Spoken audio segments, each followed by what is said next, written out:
el enfoque que hacen los métodos iterativos. Hay muchos temas, en muchos métodos iterativos, vamos a ver los dos más, eh, los dos básicos, que son Jacobi y Gauss-Seidel. Em, Como dije, la idea es a partir de cada ecuación, ¿m? El sistema de ecuaciones algebraico, despejar una ecuación iterativa. Voy aquí a escribir la primera ecuación del sistema. ¿M? Tenemos que A11 por x1 más A12 por x2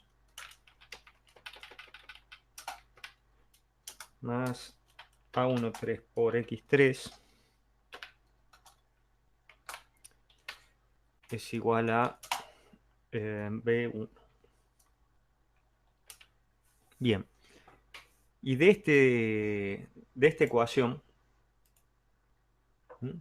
De esta ecuación, despejamos x1. ¿M? En la primera ecuación despejamos x1 y pueden ver que es B1, término derecho, menos la suma de los productos de los a y j por xj, ¿m?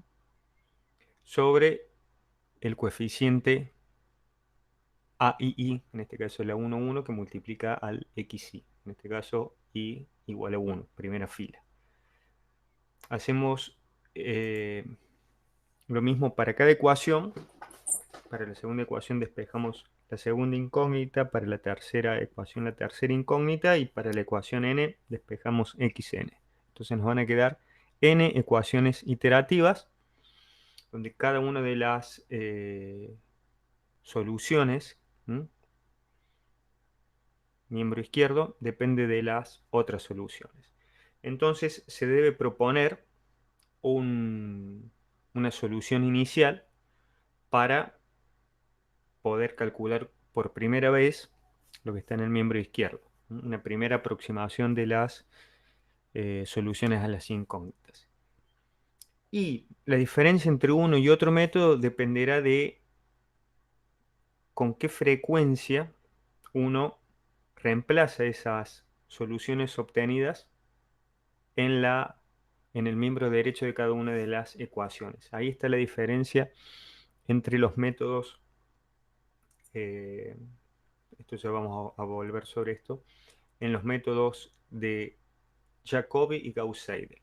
Si acá tenemos escritas nuevamente las ecuaciones de iteración para este sistema de tres ecuaciones que está aquí, ¿no? Aquí están escritas las ecuaciones. La diferencia es que en el método de Jacobi, una vez que se han calculado las n soluciones de cada una de las, eh, a partir de las ecuaciones iterativas, ahí se dice que se ha terminado una iteración y esas soluciones están aquí remarcadas, se las introduce en el miembro derecho de las ecuaciones iterativas para la siguiente iteración. ¿M? Es decir que esto es, vamos a ver la diferencia con Gauss-Seidel, más notorio cuando el sistema de ecuaciones es mayor. Digamos, si tuviéramos 100 ecuaciones, bien, recién cuando se ha calculado x sub 100, podemos actualizar en el miembro derecho de las ecuaciones iterativas los valores de los x sub j, ¿m? A partir de los x sub i obtenidos en la iteración anterior. Mientras que en el método de Gauss-Seidel, a medida que se calcula una ecuación, una incógnita, de una ecuación dada en una iteración dada, se reemplaza en la misma iteración en este cuerpo en la siguiente ecuación. Es decir que x2 en este sistema, en esta iteración, ya va a contar con el valor actualizado de x1 obtenido en la ecuación anterior de la misma iteración. Entonces la información se actualiza mucho más rápidamente que en el método de Jacobi. En esta segunda ecuación, el método Gauss-Seidel ya utiliza x1, pero de la iteración actual, pero el x3 todavía no se ha calculado, entonces se está utilizando el que proviene de la iteración anterior. Si es como en este caso, la primera iteración, bueno, será la solución inicial que uno propone, que generalmente es hacer que los x sub j valgan 0 en la primera iteración, un vector nulo.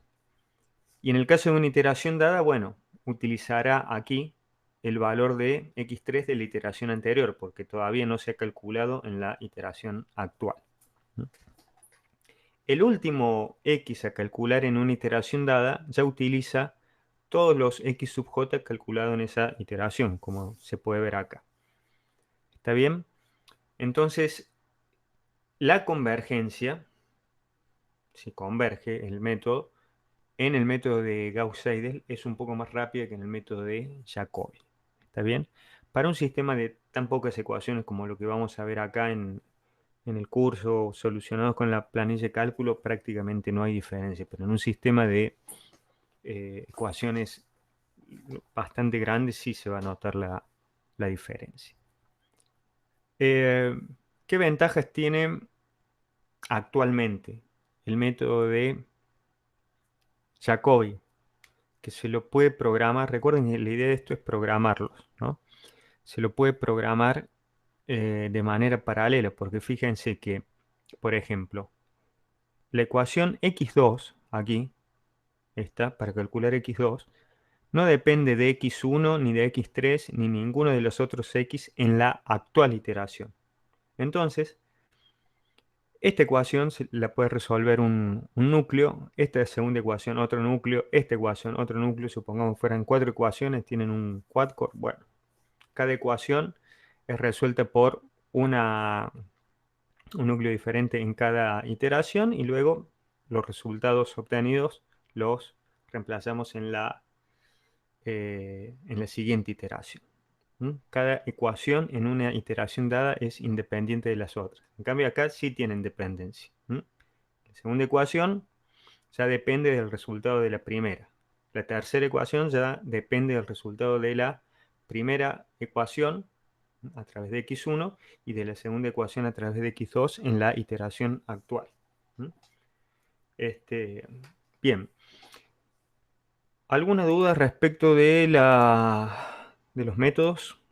De la diferencia de los métodos. Si no es así, seguimos adelante.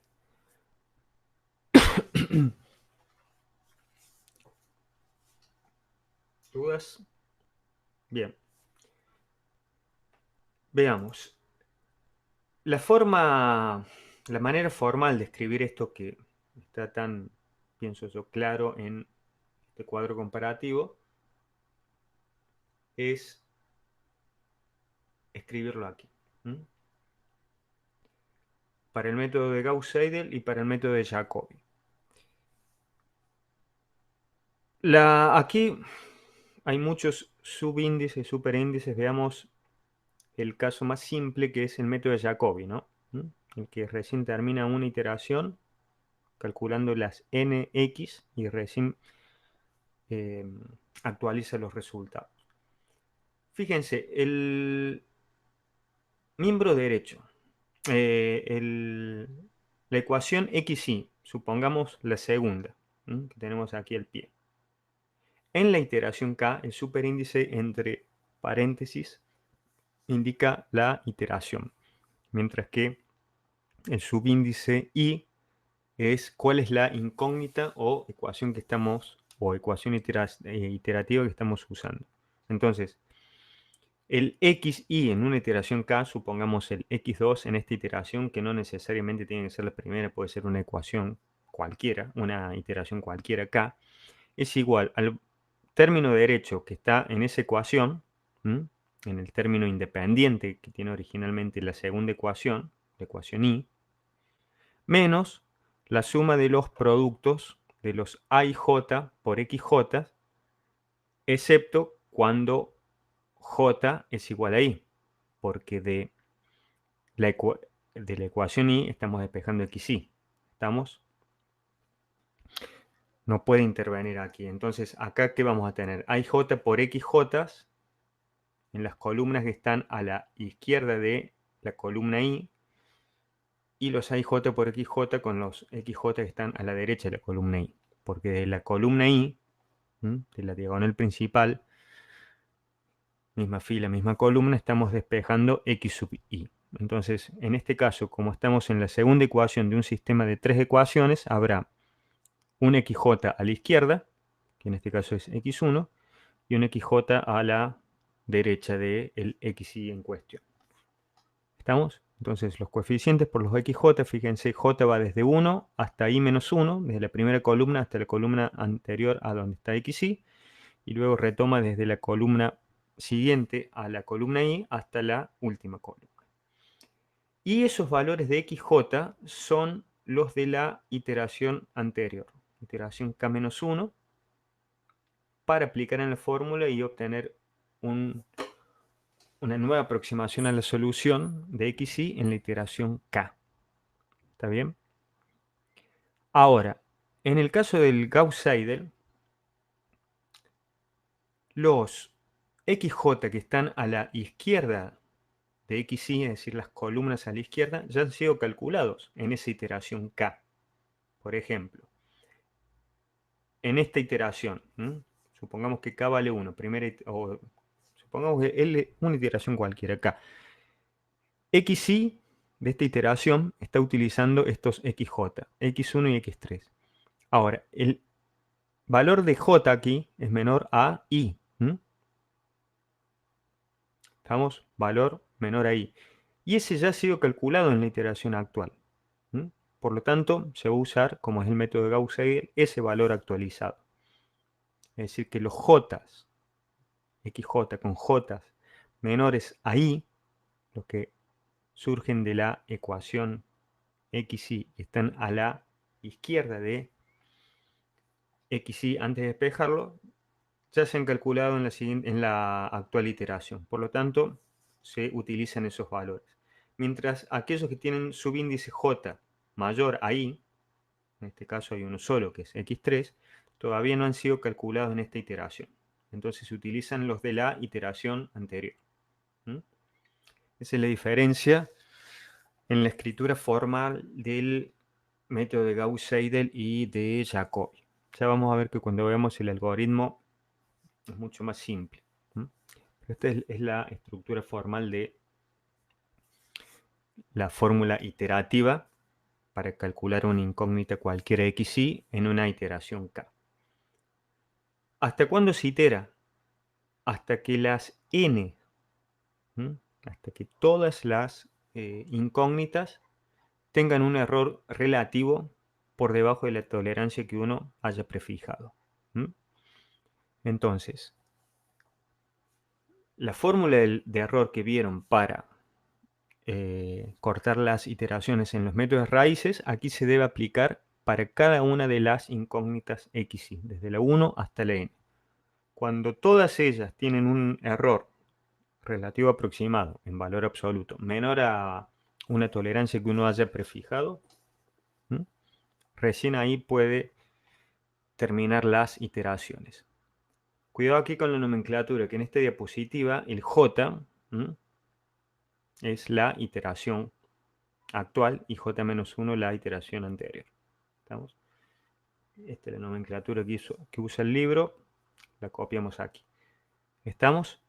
Es decir que todas las incógnitas tienen que tener un error relativo por debajo de la tolerancia. Quizás una de las incógnitas converge muy rápidamente a la solución y las otras tardan mucho más. Bueno, pero recién cuando todas estén por debajo de la tolerancia podemos decir, bueno, el número de cifras significativas al menos es de tanto. Recuerden la formulita que relaciona cifras significativas con error relativo, tolerancia. Que lo vieron en la primera clase y lo usaron en raíces. ¿Está bien? Esta fórmula que está aquí sería una fórmula general de fórmula de iteración de un método iterativo, pero no es aplicable porque aquí fíjense que no está diciendo qué valor de XJ usar. Recién cuando especificamos si son valores de la iteración anterior o de la actual es que llegamos a los resultados de método de Gauss-Seidel o método de Jacobi. Así que aquí está, por eso es súper general. Así como está, no es aplicable esta fórmula, porque no estamos especificando qué valor de XJ usar. Lo que sí está claro que J no puede ser igual a I porque desde X con el índice I se despejó X. ¿Estamos? Es decir, desde el elemento de la diagonal principal. XI por A sub II. Bien. Hasta acá parece que no hubiera problemas. Bueno, el tema que está faltando es ver cuándo convergen los métodos. Vamos a ver primero este ejemplo, resolver el mismo sistema de ecuaciones que vimos anteriormente, con Jacobi y con Gauss-Seidel. Esto va a converger y rápidamente. Y luego vamos a ver el criterio de convergencia. Vamos a ordenar de otra forma este sistema de ecuaciones para ver cómo diverge y cómo uno lo debe reordenar para que converja. Este es un sistema muy simple, son solamente 3 ecuaciones, pero con la planilla de cálculo para ese sistema tan pequeño podemos resolverlo rápidamente. De nuevo, la idea de estos métodos es que se programen, ¿no? Y la mayoría de los lenguajes de programación ya trae, si tienen librerías numéricas, Gauss-Seidel programado, con una mejora que vamos a mencionar. Entonces vamos a ver ese ejemplo, luego vamos a ver el pseudocódigo y luego el criterio de convergencia, que es muy simple. Bien.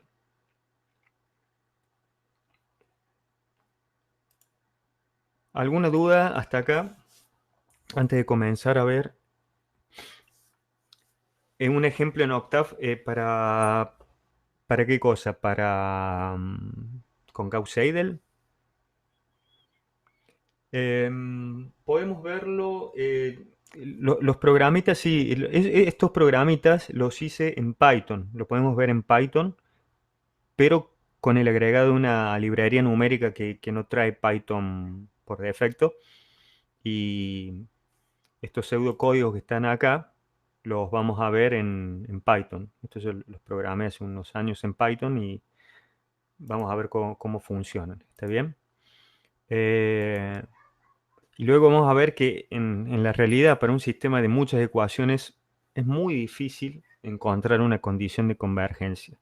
En lo que vamos a ver ahora, que son 3 ecuaciones, uno rápidamente puede ver si va a cumplir esa condición o no. Ya vamos a ver cuál es la condición. Pero en un sistema de 100 ecuaciones o de 1000 ecuaciones eso es imposible y generalmente puede ser que no sea convergente. Entonces hay una mejora al método y esa es la que viene preprogramada en muchos lenguajes. Y vamos a ver lo que Python lo trae. Lo que se llama Gauss-Seidel con relajación. Bueno, entonces vamos a ver el programita, pero no en Octave, sino en Python, que es el lenguaje que lo programé hace un tiempo. Veamos entonces este ejemplo.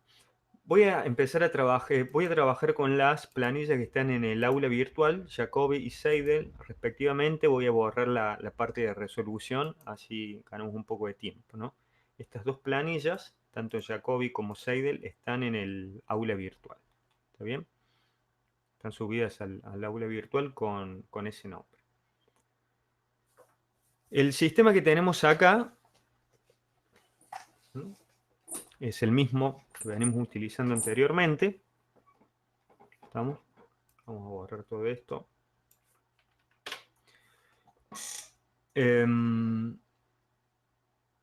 Vamos a despejar de la primera ecuación x1, de la segunda ecuación x2 y de la tercera ecuación x3. Así como está ordenado y despejando x1 de la primera y x2 de la segunda, x3 de la tercera, va a converger. Ya vamos a ver el criterio de convergencia. Proponemos como solución inicial x igual a 0, un vector nulo. Y acá tenemos acá vamos a calcular los errores. Voy a guardar una copia independiente, así no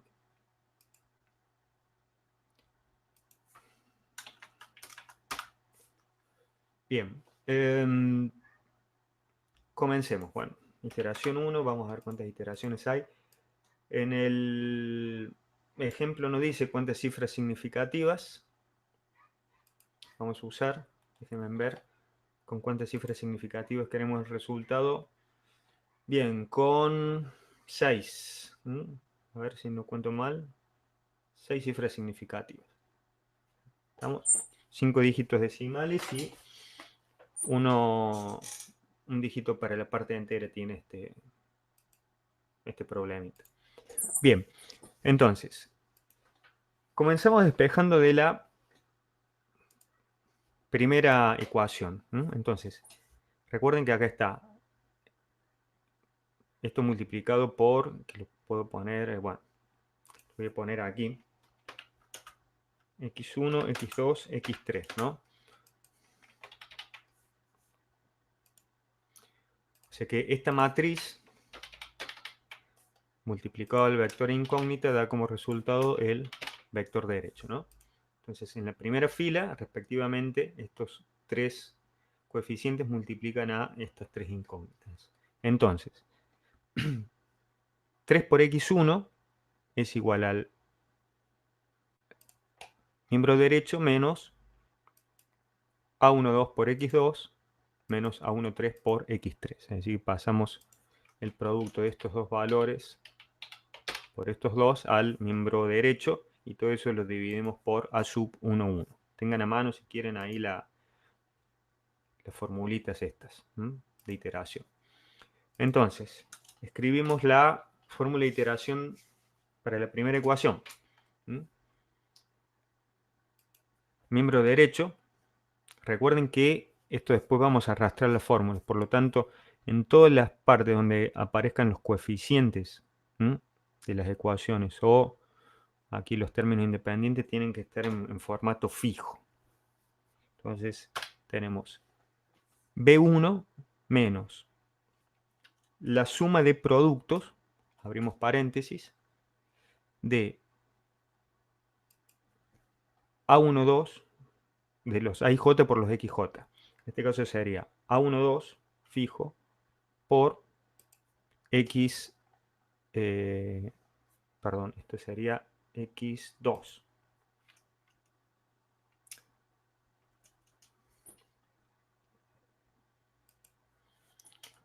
A12 fijo por X2 de la iteración anterior. La iteración anterior son los valores iniciales. Y estos sí van a ir cambiando. Entonces los XJ no van fijos. Más. Aquí tenemos el paréntesis y el menos. Así que acá va más el A13 fijo por X3 de la iteración anterior. ¿Está bien? Cerramos el paréntesis que corresponde a la suma esta de los AIJ por los XJ. En esa suma están incluidos los términos que están a la izquierda con J menor ahí y con J mayor ahí. En este caso X1 y X3. Pero de la iteración anterior, K-1 si estamos en la iteración K. Entonces lo único que falta es dividir por el elemento que multiplica a xy en la ecuación, que es x3. Aquí cierro el paréntesis del numerador y divido por a sub 1, 1 fijo también. ¿Está bien?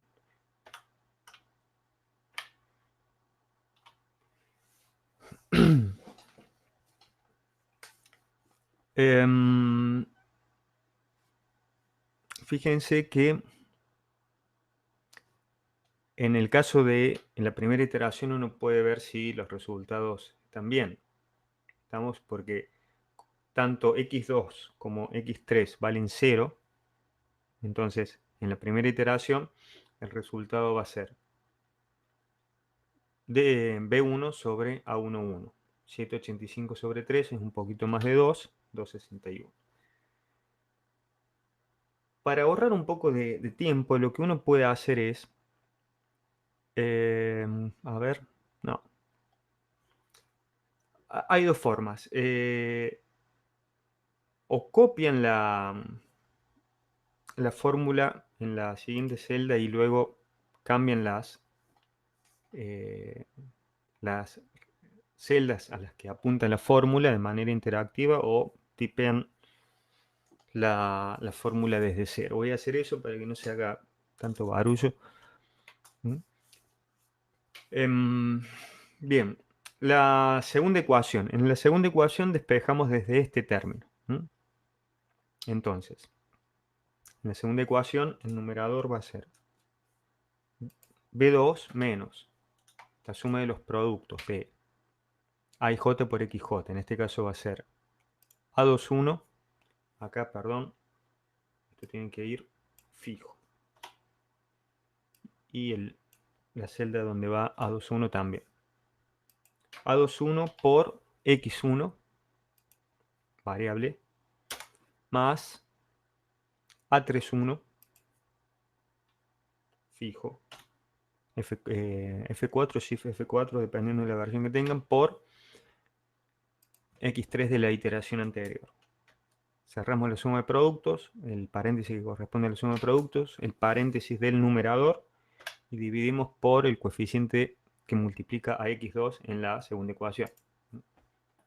A22, fijo también. ¿Estamos? Y vemos que da bien. Es aproximadamente menos 20 sobre 7. A ver. Sí, un poquito menos de 3. De menos 3. Muy negativo aquí. Y la última ecuación, ¿está bien? La despejamos, la última incógnita de la última ecuación. Entonces, los XJ, si X vale 3, los XJ van a ser X1 y X2. Multiplican respectivamente a A31, A32. Entonces, esta ecuación iterativa va a ser B3 fijo menos la suma de productos de A31, X1, aquí también, fijo, A31, X1 más A32, fijo, por X2. Siempre la iteración anterior porque estamos aplicando el método de Jacobi. Método de Jacobi. Cerramos el paréntesis de la sumatoria, paréntesis del numerador y dividimos por el coeficiente que multiplica x3 en esa ecuación, fijo también. ¿Está bien? 71 sobre 10, 714. Bien, ¿qué falta calcular? Hasta aquí. Hasta acá esto va bien. Los errores. Bien, los errores en valor absoluto. Abrimos paréntesis. Error relativo aproximado porcentual en valor absoluto. Abrimos paréntesis de la función valor absoluto. Paréntesis del numerador es valor actual de la solución menos valor anterior. Cerramos paréntesis del numerador dividido el valor actual de la solución. Cerramos paréntesis de la función valor absoluto, ¿no? Y acá yo, bueno, ya tenía las columnas en porcentaje. Ustedes cuando lo hagan desde cero no van a tener la columna en porcentaje. Va a dar 1. Bueno, aplican para esa columna el que muestre los resultados porcentualmente. Y esta fórmula sí la podemos arrastrar. Porque si hago eso, en esta columna del error para la variable 2, bueno, va a correr las referencias que están móviles aquí hacia la derecha. Entonces, respectivamente, aquí vamos a tener el x2 de la iteración anterior y el x2 de la iteración actual. Así que esta sí la podemos arrastrar sin problema. Todas van a dar 100% porque la solución anterior vale 0. Y bueno, dijimos 6 cifras significativas. Bueno, arrastramos las celdas hasta que, fíjense, aquí está tipeado, el error relativo aproximado tiene que ser menor a, si se acuerdan la fórmula, es 0,5 por 10 a la 2 menos n. ¿No? A las 2 menos n. Acá está para 5 cifras, no para 6. Si queremos 6 cifras significativas, esto va a quedar 0,5 por 10 a la 2 menos 6. Es decir, como resultado, 0,5 por 10 a la menos 4. Para, lo voy a corregir acá, si queremos que n sea igual a 6 cifras significativas. Bien.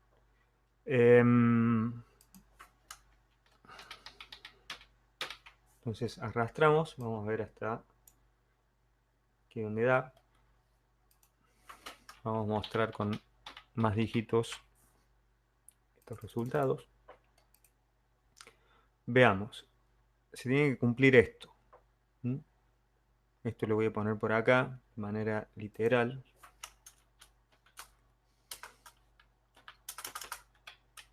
Falta un 0 aquí.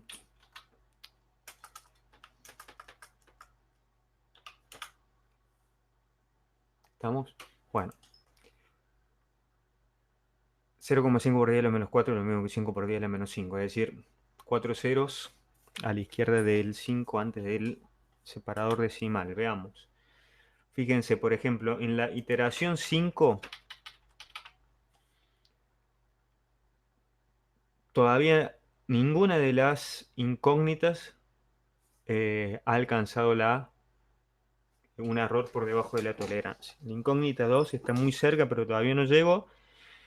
Y tanto la incógnita 1 como la 3 le falta todavía un 0 más. Pero ya en la siguiente iteración, las 3 incógnitas han convergido.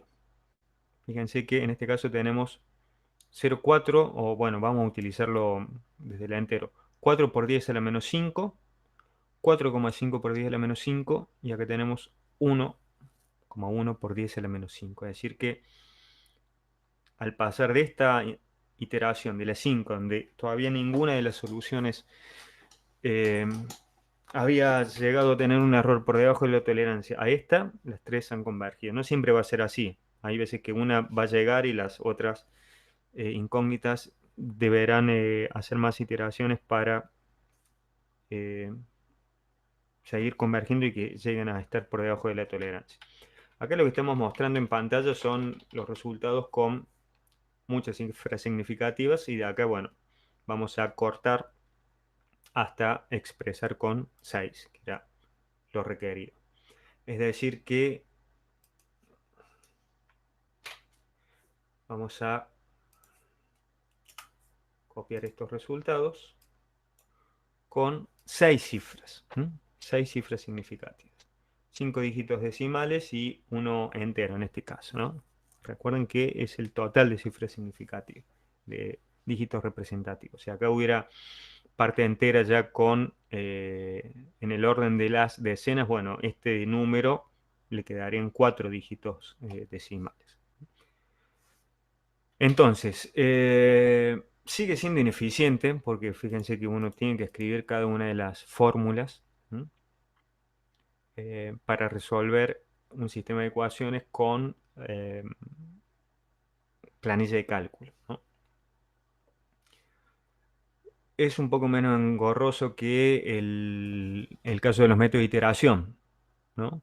Pero bueno, hay que ser cuidadosos. Y en este caso converge, no solamente que converge, sino que lo hace muy rápido. En 6 iteraciones llegamos a un resultado con mucha precisión. Veamos, ¿qué dudas hay? A ver, a medida que se incrementan las iteraciones, el error va disminuyendo. Sí, va tendiendo a cero el error. Uno podría seguir iterando. Recuerden que la planilla de cálculo trabaja internamente con 15 dígitos decimales, ¿no? Entonces, bueno, uno podría seguir iterando hasta tener un error mucho más bajo que este, inclusive, ¿no? Esa es la gran ventaja que tienen los métodos iterativos. No se acumula el error de redondeo porque al ser iterativo, y uno poder manejar el error con la fórmula del algoritmo para que esté por debajo de una tolerancia, eso hace que no haya el problema de acumulación de errores como sí pasa con los métodos de eliminación. Bien, además el número de operaciones es mucho menor que el número de operaciones en un método de eliminación. Si no hay dudas, como si no hay que preocuparse por seguir iterando, no entiendo la afirmación esa. Uno itera hasta donde cree que la convergencia está, hasta donde cree que la tolerancia es correcta. Generalmente la tolerancia la van a fijar en función del número de cifras significativas. Entonces, si es como en este ejemplo, que quiero 6 cifras significativas, bueno, deberé iterar hasta que todos los errores estén por debajo de la tolerancia que le corresponde a esas cifras significativas. ¿Estamos? Siempre que converja, sí. Ahora vamos a ver cuál es qué pasa si diverge el método. Y de hecho podemos hacer acá un cambio. Por ejemplo, voy a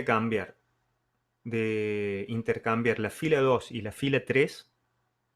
Acá la x1 se despeja de la fila 1, pero voy a cambiar los valores numéricos de la fila 1 y 2 intercambiando las filas entre ellas. O sea, voy a tener un sistema de ecuaciones que tiene en teoría las mismas incógnitas, pero como vamos a ver va a divergir eso. Entonces vamos a hacer una cosa. Para que vean, vamos adelantando un poco el...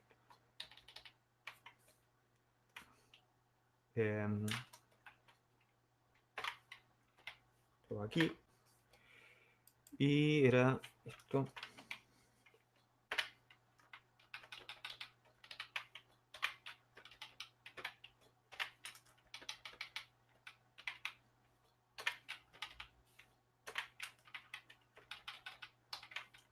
Fíjense qué pasa.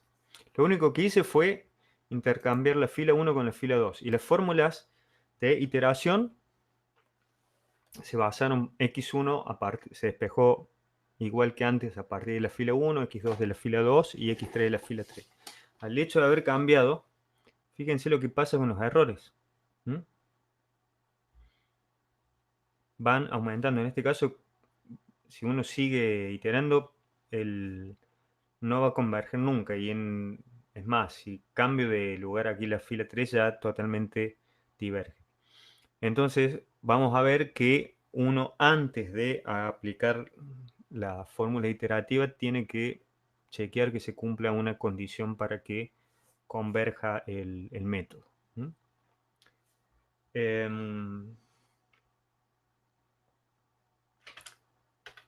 Vamos a volver a los resultados anteriores. Déjenme ver qué hay guardado aquí. Entonces, luego lo vamos a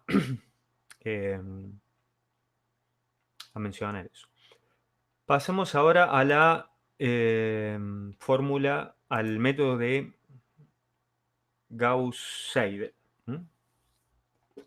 Y lo vamos a hacer en esta misma planilla. Copio en otra hoja. Esto es Jacobi. ¿Está bien? Esta es la planilla que les voy a subir. Si bien dije que Gauss-Seidel y Jacobi están subidos en el aula virtual. El método de Gauss-Seidel. Vamos.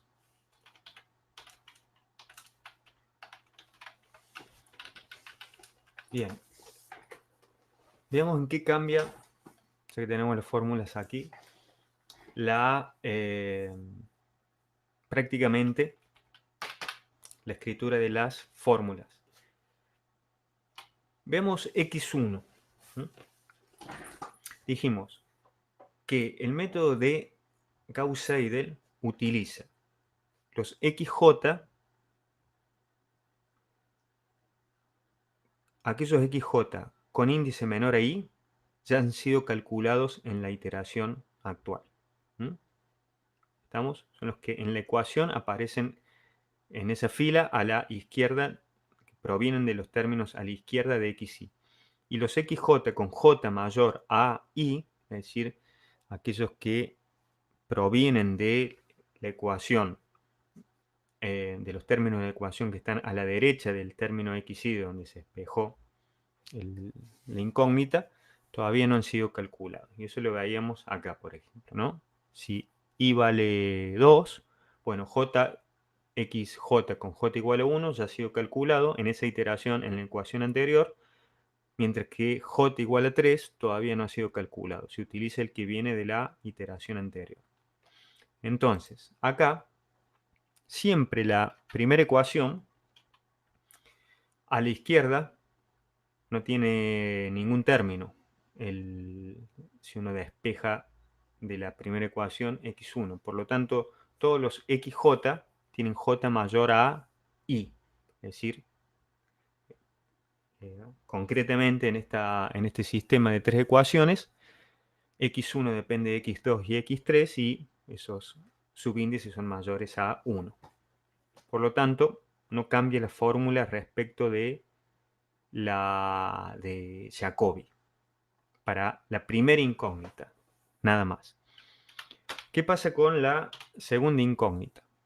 Aquí, como está en Jacobi, fíjense que utiliza tanto para calcular x2 el x1 y el x3 de la iteración anterior, que está en la fila superior a donde está la fórmula.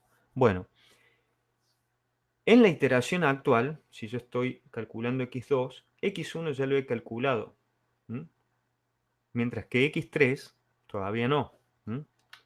Recuerden que esto se calcula de izquierda a derecha. Entonces, si yo estoy aquí calculando x2, x1, este valor ya es el de la iteración actual, está calculado, mientras que x3 todavía no. Por lo tanto, resaltando nuevamente aquí, el valor de x3, que aparece aquí referenciado en la celda E10, no cambia, es el de la iteración anterior. Mientras que el x1 es el de la iteración actual, lo debo cambiar, simplemente arrastra, para que se cumpla esto. Si j es menor a i, es el de la iteración actual k. Si j es mayor a i, es el de la iteración anterior. Aquí i es 2, bueno, xj con j igual a 1 es el de la iteración, utiliza el valor de la iteración actual, y xj con j igual a 3 el de la siguiente. Es decir, que cambió. Fíjense, era 275, con la fórmula anterior, Jacobi, utilizando Gauss-Seidel,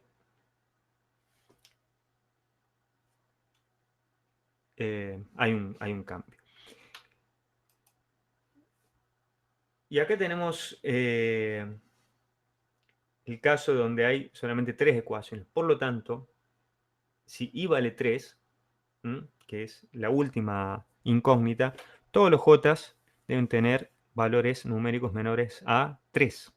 Es decir, al despejar la última incógnita, todos los xj que aparecen son los de la iteración actual, no de la anterior. Es decir, que debemos cambiar esas celdas de la fila 10 a la fila 11 para que tome los valores de la iteración actual. ¿Está bien? Entonces hay que tener cuidado con eso, nada más. Simplemente lo que hacemos luego es arrastrar y acá no va a haber mucha diferencia en la velocidad de convergencia. Una iteración menos. Fíjense que, por ejemplo, en la iteración 4, la incógnita 3 se está por debajo de la tolerancia, mientras que la 2 y la 1 no, todavía. Pero al pasar a la siguiente iteración, las 3 están por debajo de la tolerancia. De hecho, podemos aquí mostrar más cifras significativas en el error.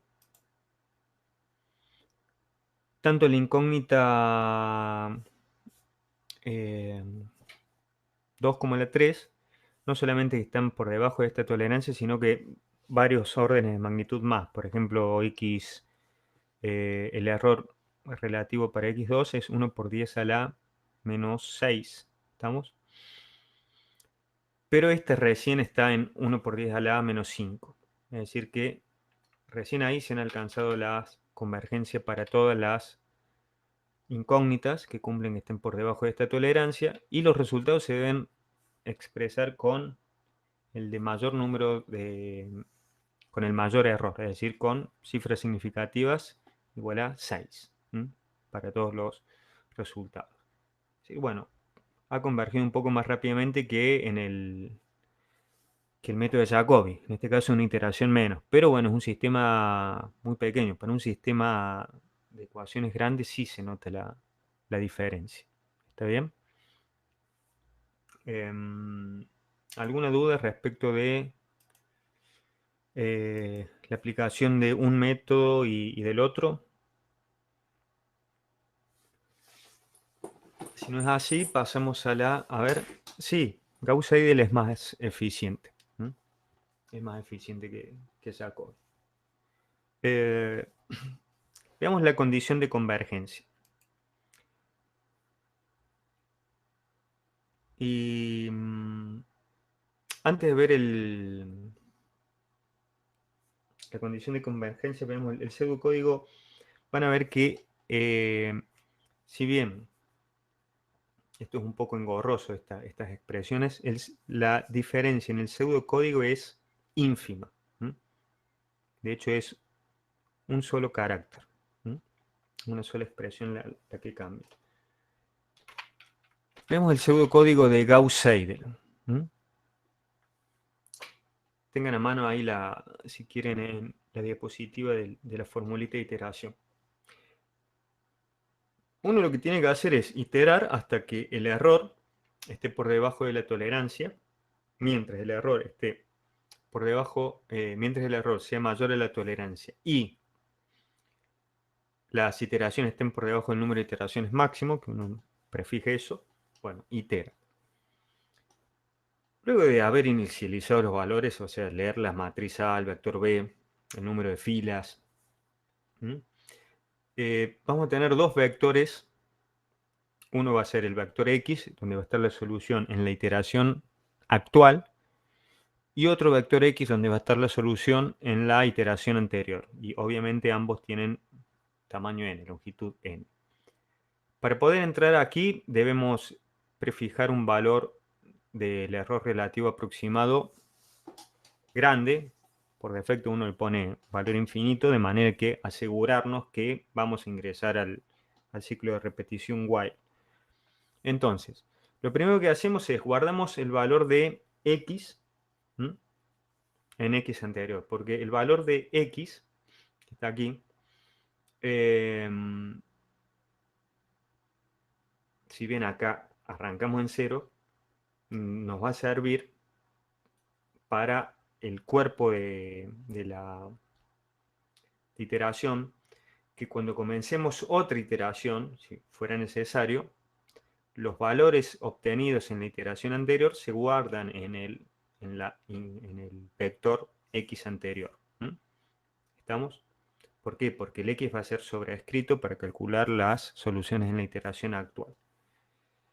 Este mayor, esta variable, lo que va a tener en cuenta es de los errores relativos aproximados de cada una de las incógnitas, cuál es la mayor. Y ese va a ser el error relativo aproximado en esa iteración. Entonces, por ejemplo, en esta iteración, aquí en la planilla de cálculo, en la 4, el mayor valor en esa iteración es este que está aquí, 1 por 10 a la menos 3.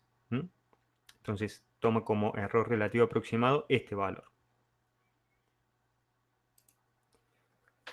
Eso se va a guardar en la variable mayor.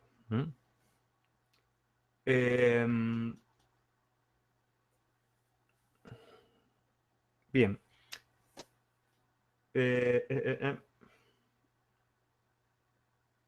Déjame ver una cosa acá. Esto está al revés. No, está bien, está bien. Bueno, ¿Cómo hacemos? Bueno, por partes. Primero, dos ciclos de repetición. Uno, con este exterior lo que hacemos es fijar la fila. O sea, cuál es la incógnita que estamos despejando. Entonces guardamos primero el término derecho de esa fila en XY. ¿Está bien?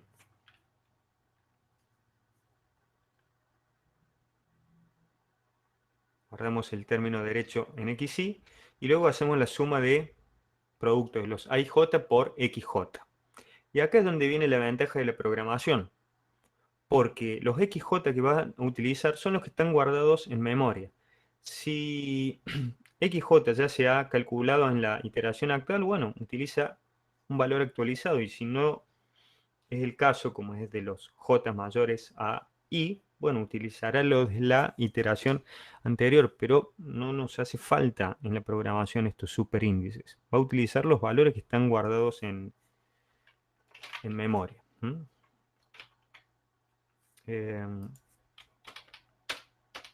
Entonces, perdón, acá. Ahora, en esas sumatorias de AIJ por XJ, J no puede valer I. ¿Está bien? J no puede valer I. Entonces, si I es distinto de J, esto hace que sea ineficiente así como está programado, pero es la forma más simple de verlo, ¿no? Recuerden, sobre todo aquellos que estudian computaciones, de las cosas más ineficientes es tener una estructura de decisión dentro de un ciclo de repetición. Y sobre todo cuando de todos los, una sola vez se va a cumplir que I va a ser igual a J. El resto de los casos va a ser I distinto de J. Entonces, generalmente va a entrar acá, excepto para... No, generalmente, me expresé mal. Va a entrar, excepto cuando I es igual a J una sola vez, va a entrar aquí a la estructura de decisión. Hace el producto de A y J por XJ. ¿Cuál valor de XJ? El que está guardado en memoria. Si J vale, tiene un valor menor ahí, en subíndice J, bueno, ya se ha calculado en esa iteración. Y si no es así, es el de la iteración anterior. Pero es el XJ, el X, que está con subíndice J en memoria. ¿Está bien? Una vez que se termina de hacer la suma de productos, ya tenemos hasta aquí el numerador, y lo único que falta es dividir por el coeficiente de la diagonal principal que multiplica a xy. Luego se calcula el error de esa variable. Valor absoluto de xy menos xy anterior sobre xy. Si este valor es mayor de lo que está guardado en la variable mayor, es decir, el error relativo de xy, bueno, se actualiza mayor. Y una vez que se terminan en esa una vez que se termine de calcular los valores de, a ver, déjenme ver aquí, esto está está bien. Una vez que se termina de, fíjense aquí el cuerpo, que se termina de calcular en esa iteración las n incógnitas, xy, recién se pasa a la siguiente. Y este error que está aquí ha guardado en esa iteración el mayor de los e a xy. Actualiza el contador de iteraciones y vuelve el ciclo. ¿Sí? Sigue cumpliendo esto, mientras cumple esto. ¿Cuál es la diferencia con el pseudocódigo de Gauss de Jacobi? Esto que está aquí, que estoy señalando con el cursor, en vez de utilizar en el método de Jacobi, siempre va a utilizar el XJ de la iteración anterior. Entonces, lo único que va a cambiar aquí es que en lugar de tener XJ, tenemos X anterior J. Es decir que los pseudocódigos y por lo tanto los programas son casi iguales, ¿no? Fíjense, lo único que cambia es en esta instrucción este factor, nada más. Entonces, siempre acá va a utilizar los X de la iteración anterior, ¿no? Cuando comenzó la nueva iteración, guardé los valores calculados de X en el vector auxiliar X anterior.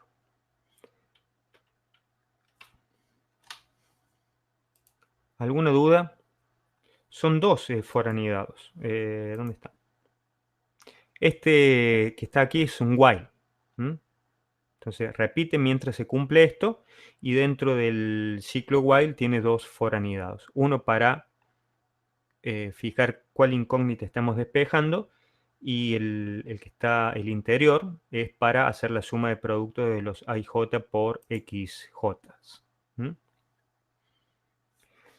¿Por qué usaremos Gauss-Seidel? Bueno, Jacobi tiene una ventaja, como dije, que podemos ver acá. Por ejemplo, la incógnita X2 no depende ni de X1 ni de X3 en la iteración actual, porque está utilizando los valores de X1 y X3 de la iteración anterior, mientras que Gauss-Seidel sí. El X1 es el de la actual, X3 del anterior. Entonces esto se puede programar fácilmente de manera paralela. Aquellos que hagan computación, que tengan ingeniería en computación, no sé si están dando todavía una materia selectiva que es programación en paralelo, multicore, que es bastante simple de hacer algunas cosas. Bueno, supongamos que fueran 4 ecuaciones. Bueno, en cada iteración, cada una de las ecuaciones las calcula en paralelo cada core. Y si fueran muchas ecuaciones, bueno, una vez que termina de calcular una ecuación, en memoria pasa la siguiente ecuación, es decir que esto es fácilmente paralelizable, mientras que Gauss-Seidel no. Hay que establecer una lógica ahí, porque hay, porque hay dependencia entre las ecuaciones. ¿Está bien? Esa es la...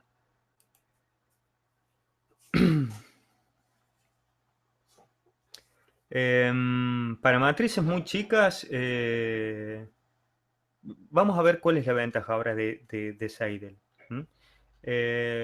Acá es una cuestión, primero se dio el método de Jacobi y luego vino el de Seidel, ¿no? Bueno, estamos viendo los dos métodos. Uno es una mejora del otro, si quieren verlo así. Pero, a ver, si en el parcial práctico les van a decir resuelve por tal método. ¿Estamos? Si pueden usar Gauss-Seidel, usan Gauss-Seidel. Es más eficiente. Veamos la condición de convergencia. Y acá es donde Gauss-Seidel tiene una ventaja importantísima y les voy a mostrar el programita en Python. La condición de convergencia es lo siguiente. Esto está demostrado, que el método converge si la matriz es diagonalmente dominante. ¿Qué quiere decir que una matriz es diagonalmente dominante? Que en cada fila de la matriz A, el valor absoluto del elemento de la diagonal principal es mayor, no mayor igual, mayor que la suma de los valores absolutos de todos los coeficientes en esa fila. Entonces, veamos el ejemplo que habíamos resuelto aquí. Aquí es claramente diagonalmente dominante. Primero que nada sacan los valores absolutos de los elementos de esta matriz. Y luego vemos que 3 es mucho mayor que 0,3, 7 mucho mayor que 0,4 y 10 mucho mayor que esta suma que es 0,5. Es decir que es diagonalmente dominante y fuertemente. ¿Está bien? Si se cumple eso, para cada ecuación, para cada una de las ecuaciones, el sistema es diagonalmente dominante. Muchas veces eso no se puede cumplir, entonces por lo menos lo que uno esperaría es que el elemento de la diagonal principal en valor absoluto sea el mayor de esa fila. Por ejemplo, si en esta fila en la fila 1. Supongamos la fila 1 solamente. Tenemos que el elemento A1, 2 vale 1 y el elemento A1, 3 vale 2. La suma en valor absoluto de estos dos elementos es 3 y es igual a este. O sea que ya no cumple la condición de convergencia. Ya no es diagonalmente dominante, porque acá exige que sea mayor. Pero por lo menos, esto no asegura la convergencia, este segundo punto. Este punto no asegura la convergencia. Por lo menos es el máximo en valor absoluto de esa fila. ¿Estamos? Ahora, muchas veces, sobre todo para sistemas muy grandes, es difícil que se cumpla esto, muy difícil, y excepto para algunos problemas. Y también es difícil que se cumpla esto. Podría el caso que no se cumpla ninguna de las dos instrucciones que están aquí o condiciones y no sea convergente el método. Imagínense esto para un sistema, no sé, de 100 ecuaciones, 500 ecuaciones. Entonces, lo que se hace, y es que lo que voy a mostrar ahora, es una modificación al método de Gauss-Seidel que se denomina relajación. Porque si no, llegamos a un callejón sin salida. No se podrían aplicar métodos iterativos cuando no se cumpla la condición de convergencia o al menos esta condición. Es ahí donde se aplican lo que se denomina método de relajación. Esto creo que ya no está en el aula virtual. Se lo subo aquí el Drive. Primero que nada vamos a ver acá están programados Gauss-Seidel y Jacobi, ¿dónde está Jacobi? Usando Python, ¿no? Déjenme ver con qué lo voy a abrir esto. Voy a abrir...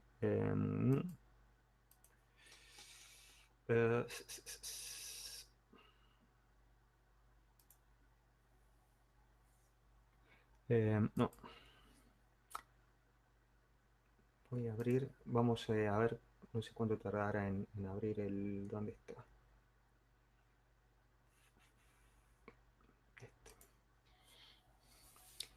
Vamos a verlo con el método de Gauss-Seidel y Jacobi, simple, y luego con esta mejora, del método de Gauss-Seidel. Esta es una interfaz para Python que trae varias librerías. El Spider. Bien.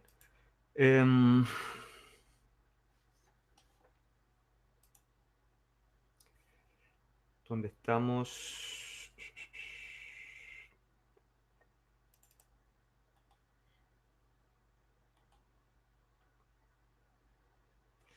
Vamos a abrir el Jacob.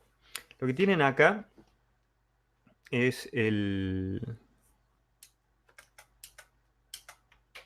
una función de programación donde está el método de Jacobi, basado en el pseudocódigo que está acá.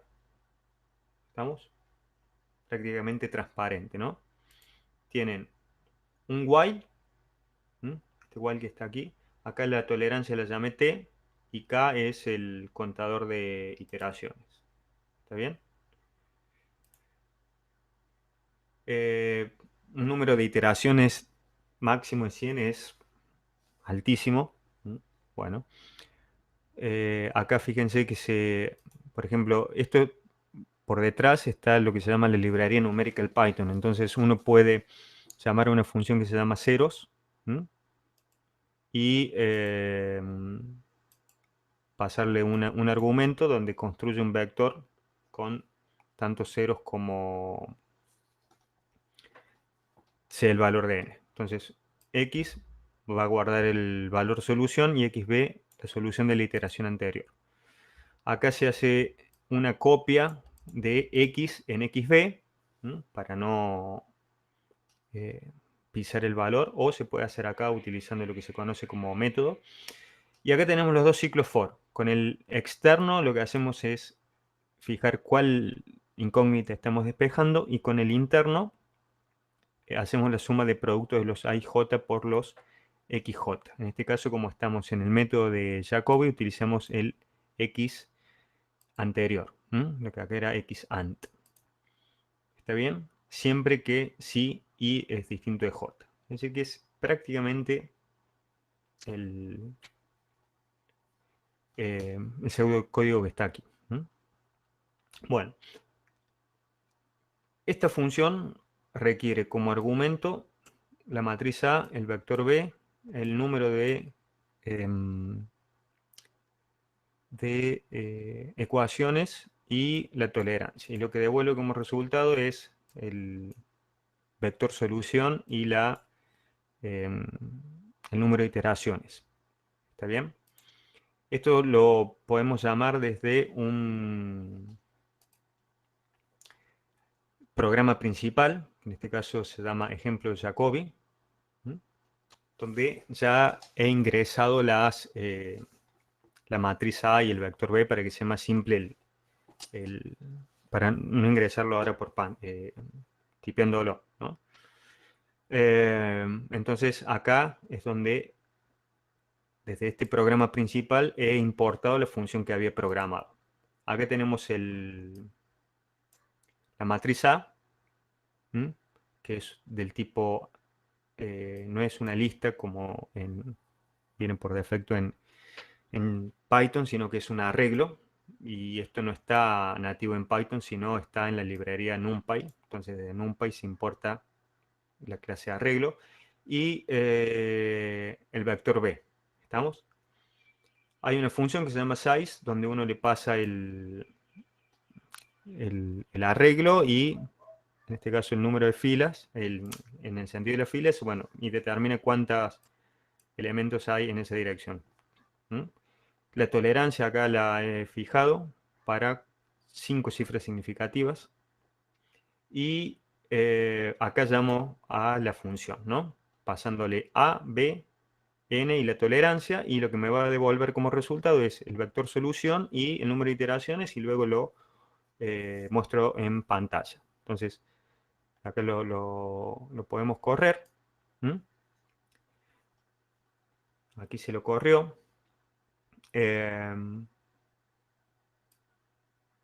Fíjense cuántas iteraciones hicieron falta. 6 iteraciones. Esto era Jacobi, ¿no?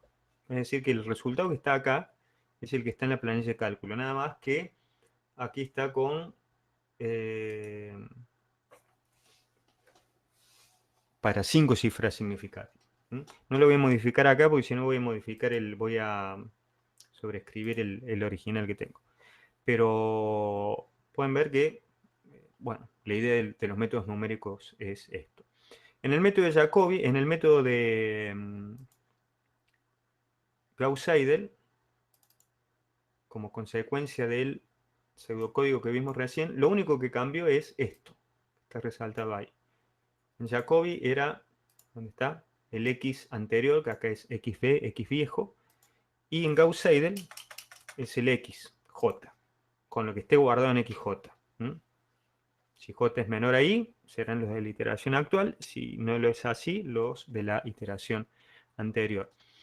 Y el programa principal donde se llama a la función es este que está aquí, que es exactamente el mismo que el anterior, nada más que en vez de importar Jacobi, importé Gauss-Seidel y llamo a la función Seidel, que está en ese. Fíjense que acá, esto, bueno, los que hicieron Python saben, el archivo se llama Gauss-Seidel, y dentro de ese archivo la función se llama Seidel, ¿no? Llamo eso y lo pueden ejecutar, lo podemos ver. Acá nos mostré en pantalla cada uno de las soluciones en cada iteración, ¿no? Directamente los resultados. 5 iteraciones y obtenemos el resultado con 5 cifras. Es decir, que hasta ahí, perfecto. Esta es la idea de los métodos, ¿no? Bueno, hay gente que alguna vez algo va a programar dentro de la carrera y gente que no. Pero sepan que rara vez van a trabajar con métodos numéricos y planilla de cálculo. ¿Alguna duda hasta acá? Y antes de cerrar, veamos qué pasa si no converge. Y acá es donde Gauss-Seidel gana espacio. Aquellos que les guste la programación, tengan tiempo, lo que quieran, estos archivitos los subo y si los quieren correr, instalen esta interfaz. Creo que viene para Windows, debe venir Spider. Y generalmente cuando instalan esta interfase, que la interfaz es muy parecida a la de Octave y MATLAB, les instala las librerías que les hacen falta, entre ellas esta, la NumPy. Bien, si la matriz es diagonalmente dominante, converge. Eso sí es cierto. Ya está en una condición necesaria y suficiente.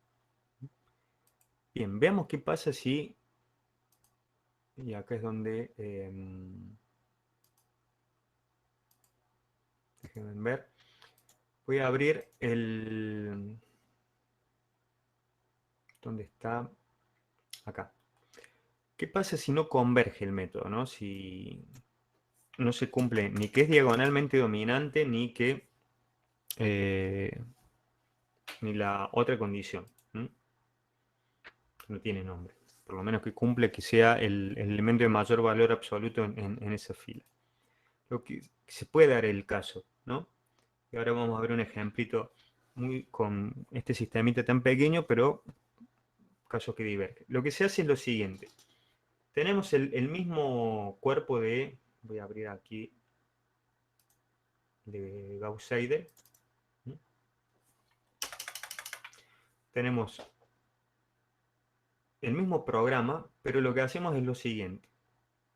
Luego de calcular la solución xy, es decir, para la incógnita y, supongamos, no sé, x2, lo que hacemos es lo siguiente. Una vez que se ha calculado, aquí, perdón, era acá, se termina de calcular aquí, este es el numerador. Una vez que se terminó de calcular, hacemos lo siguiente. Acá lo que se hace es multiplicar a el valor de xy calculado, se lo recalcula mediante esta expresión por un factor que multiplica a xy más 1 menos ese factor que multiplica al xy de la iteración anterior. Si lambda vale, lambda se llama generalmente ese valor, acá lo llamé factor. Si lambda vale 1, esto queda 1 menos 1, 0, es decir que el valor de xy es igual al de la iteración actual, lo que acaba de calcular. Acá tenemos 1 por xy. Ahora, esto viene del análisis numérico. Si lambda no vale 1, bueno, va a cambiar la cosa. Vamos a ponderar más o la solución de la iteración actual, el vector x, o de la iteración anterior, xb. Está demostrado numéricamente que si el método converge, lambda puede tomar un valor entre 0 y 2. ¿Estamos? Si lambda, o sea, es mayor que 0 y menor que 2. Si lambda, si tenemos la certeza de que converge el método, uno puede acelerar esa convergencia, que es de acá donde viene el nombre, ¿no? Sobre relajación. Soy muy malo con el inglés. Over, ¿qué sería? Bueno, lo voy a escribir acá. ¿Cómo se pronuncia esto? Sobre relajación. Entonces, método SOR. ¿Qué hace? Acelera le da mayor peso a la solución actual que la anterior. Por lo tanto, si está convergiendo, lo va a hacer mucho más rápidamente. Y acá está el porqué de usarlo. ¿Qué pasa si diverge? Bueno, si diverge, uno puede ralentizar eh, la velocidad, ¿m? de la divergencia hasta que converja lentamente. En ese caso, lambda toma un valor entre 0 y 1 y quiere decir que le da, fíjense, supongamos que lambda valga, no sé, 0,1. ¿A qué queda igual esto? 0,1 por el x de la iteración actual más 1 menos 0,1 es 0,9 por el x de la anterior. Es decir que le da más peso a la solución anterior. Y eso puede hacer que algo que inicialmente es divergente converja. Y aquí está eh, el caso. Entonces, veamos un ejemplito de divergencia y convergencia. El ejemplo donde lo tengo por aquí, acá, el ejemplo de Gauss con relajación. Fíjense, eh, aquí tengo comentado los, entre tres apóstrofes, es comentario múltiple, y acá lo que está tomando como argumento cuando llama la función Gauss-Seidel o Gauss-Seidel con relajación. Fíjense, por ejemplo,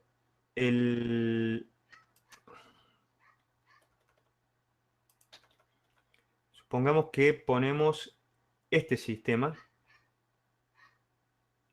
que habíamos visto que divergía hace un rato cuando lo vimos en planilla de cálculo. ¿Se acuerdan que intercambié la fila 1 con la fila 2? Y en vez de llamar a el Gauss-Seidel con relajación, voy a llamar a Seidel. ¿Estamos?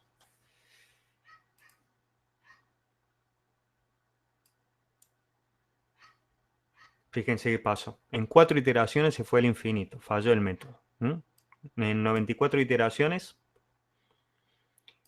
salió el rango de máquina. ¿Estamos? Entonces, ¿qué se puede hacer? Sé que diverge. Bueno, en vez de aplicarle el Seidel estándar, le aplico el Seidel con relajación. Aquí estoy llamando el Seidel con relajación, le estoy pasando A y B. Y manejo, ¿dónde está? Lo cierro. Manejo este factor. Si vale más que 1, esto puede usarse valor mayor a 1 si converge. En este caso, como está es divergente, uso un valor menor a 1. ¿Qué valor? Bueno, hay que probar. Supongamos que utilizara 0,5. Veamos si, ahí guardé los cambios, si converge o no. Entonces, fíjense, sigue divergiendo, pero en 14 iteraciones. Es decir que la divergencia es más lenta. Bueno, ¿qué quiere decir esto? Que debo seguir disminuyendo este factor lambda y corriendo el programa. Acá en 240 iteraciones recién salió a rango de máquina. Bueno, lo que tenía guardado creo que era una centésima. Veamos. Si es así. Es decir, llamamos a Gauss-Seidel con relajación. Cuando lambda es menor que 1, quiero que converja algo que es divergente, se dice está subrelajado el método. Ralentizado la convergencia. La velocidad. En este caso una centésima. Veamos, corro de nuevo el programa. Y fíjense, voilà, ¿qué pasó aquí? 1153 iteraciones, muchísimo. Pero, bueno, obtuve algo. Algo muy cercano a la solución que teníamos antes. 3 menos 2,5 y 7. Y aquí es donde está la ventaja comparativa de Gauss-Seidel. Se le puede aplicar sobre relajación o subrelajación de manera que converja. ¿Está bien? Por ejemplo, y para el caso de que quisiera que aumente la velocidad de convergencia, veamos este ejemplito que está acá. Y con esto cerramos. Voy a dejar el caso de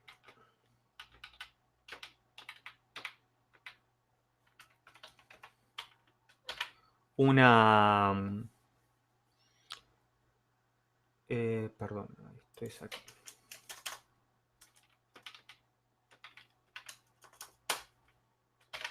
Este sistema no es el que vimos hace un rato, pero es un sistema que no es diagonalmente dominante, fíjense, pero los elementos de la diagonal principal son los mayores en valor absolutos de cada fila de A.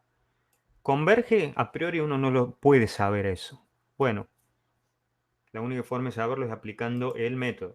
Entonces, si a ese sistema, que no es diagonalmente dominante, pero al menos cumple esta condición, veamos si converge o no. Entonces, ¿qué hago? Llamo a la función Seidel, al Gauss-Seidel estándar, y chequeo. ¿Está bien? Fíjense, sí, ha convergido esta solución muy lentamente. Es otro sistema, no es el que habíamos visto antes, ¿no? Es decir, que es un sistema que no cumple la condición de convergencia, cumple esta condición, a priori no sé si converge, bueno, en este caso ha convergido muy lentamente. Como sé que converge lentamente, lo que puedo hacer es acelerarle la convergencia. Entonces, en vez de llamar a Seidel, llamo al Gauss-Seidel con sobre-relajación, y aquí el factor que utilizo es uno que esté entre 1 y 2. ¿Está bien?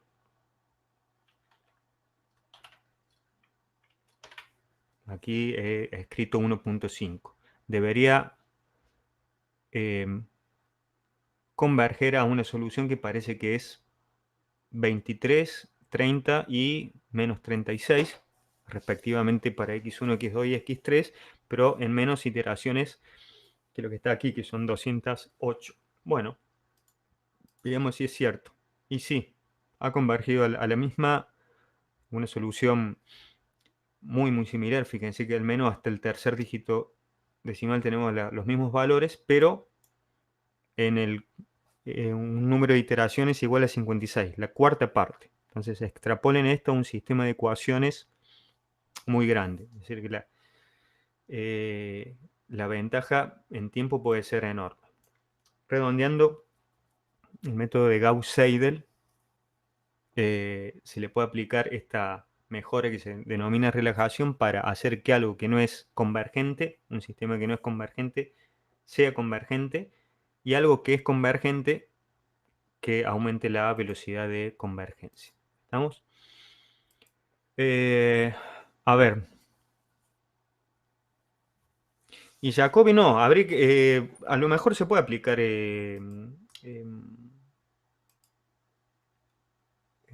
¿cómo se llama? El criterio la mejora de sobre-relajación, pero estándar viene para el método de Gauss-Seidel. De hecho, hay librerías que directamente ya traen la, el método de Gauss-Seidel con relajación directamente. Pero bueno, pueden probar si quieren. Lo que pasa es que, como dije, si sumamos, la ventaja que tiene Jacobi es que se puede programar de manera paralela y simple. Pero la desventaja es que converge más lentamente si converge. Y lo que se ha hecho es estandarizar la técnica de relajación en Gauss-Seidel, no en Jacobi. Yo no lo he visto nunca en Jacobi. Bien. ¿Estamos? ¿Alguna duda? Les subo los programitas estos, los de que están en Python, aquellos que les guste programar, bueno, les queda ahí.